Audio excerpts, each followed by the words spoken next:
എൻ്റെ ജീവിതത്തിൽ ആർക്കും എന്നെ വേണ്ടെന്ന് ഞാൻ തിരിച്ചറിഞ്ഞൊരു നിമിഷം എൻ്റെ ലൈഫിലുണ്ടായി. എൻ്റെ ജീവിതം കൊണ്ട് എനിക്ക് പോലും ഒരു പ്രയോജനമില്ലെന്ന് ഞാൻ വിശ്വസിച്ചു.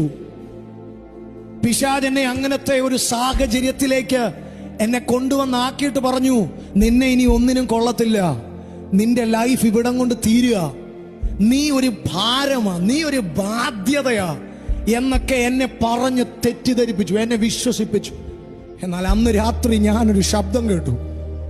ഇന്നും നിങ്ങളോടിത് പറയുമ്പോഴും ആ ശബ്ദം എൻ്റെ ചെവി മുഴങ്ങുന്നുണ്ട്. എന്നാന്നറിയാവോ? എൻ്റെ അപ്പനും അമ്മയും എന്നെ ഉപേക്ഷിച്ചാലും യഹോവ എന്നെ ചേർത്തുകൊള്ളും. പെറ്റ തള്ള തന്റെ കുഞ്ഞിനെ മറക്കുമോ? മറക്കാൻ സാധ്യതയില്ല, പക്ഷെ ഒത്തിരി മറക്കുന്നുണ്ട് ഇപ്പോ. എന്നാലും ഞാൻ നിന്നെ മറക്കത്തില്ല. നിന്റെ സാഹചര്യത്തിന്റെ എക്സ്ട്രീമിൽ ചെന്ന് നിന്നിട്ട് യേശു പറയുന്നു, ഇവിടെ നിന്ന് ഞാൻ നിന്നെ പിടിച്ചോളാം, ഇവിടെ നിന്ന് ഞാൻ നിന്റെ കാര്യം നോക്കിക്കോളാം, നീ ആർക്കും ഒരു ബാധ്യതയാകത്തില്ല. എനിക്കറിയത്തില്ല ഇന്ന് പകൽ ഇത് ആരോടാ ഞാൻ പറയുന്നതെന്ന്.